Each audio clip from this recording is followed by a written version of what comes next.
যুবক অভিযোগ করছিল আল্লাহ রসুলের কাছে আইসা যে আমি 2 হাতে কামাই, আমার বাপে 2 হাতে খরচ করে, আমাকে কিচ্ছু জিজ্ঞাসা করে না, আমার আব্বাকে একটু শাসায়া দিবেন।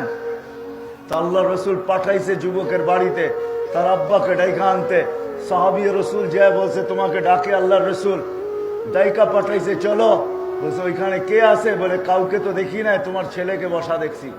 তো বাবা মনে মনে কবিতা পড়তে পড়তে আইতেছিলেন, বাবার মনে গাইথা গেছে, গায়া ফেলছে যে আমার ছেলে কোনো অভিযোগ করছে, নাইলে এই অবেলা ডাকবে তো ডাকবে কেন।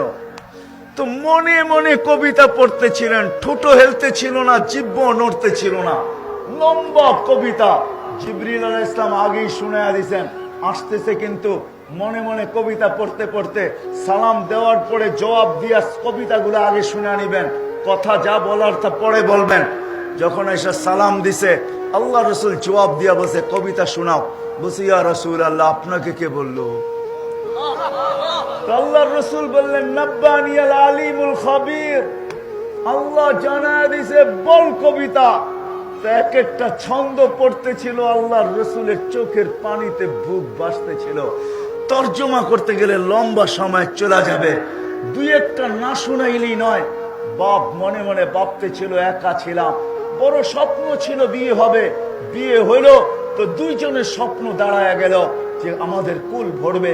সেই দিন আমাদের কুল ভরা গেল, 2 জনে নিজের জীবনের বাঁচা ছেড়া দিলাম, তোর জন্য বাঁচতেছিলাম। আমরা বুড়া হইতেছিলাম, তুই জোয়ান হইতেছিলি। আজকে যখন তুই যুবক হয়ে গেলি, কামানের উপযোগী হইলি, আর আমি বৃদ্ধ হয়ে গেলাম, আমার সবকিছু তোর ভিতরে স্থানান্তর করলাম।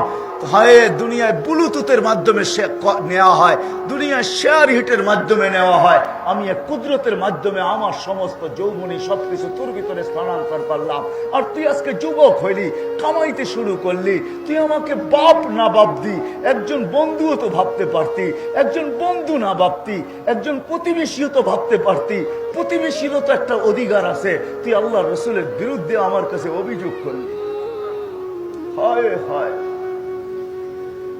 চোখে আল্লাহ রসুলের বুক বাইসা চাদর ভিজা গেছে। বাপকে তো দেখেন নাই, একটা খালি জায়গা তো দিলের ভিতরে রয়েই গেছে মৃত্যু পর্যন্ত। কেননা জন্মের পর জন্মনি দুনিয়াতে মার পেটে আসতে দেরি, বাপের বিচ্ছেদ করতে দেরি হয় নাই।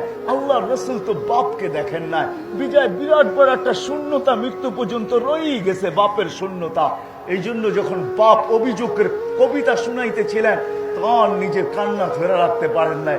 কবিতা যখন শেষ তো যুবকের কালার ধরে বসে, কুম আনতা ওয়া মালুকালি আবিকা, চল তুই আর তোর বাপ, তোর চল উঠ, তুই আর তোর মাল তোর বাপের।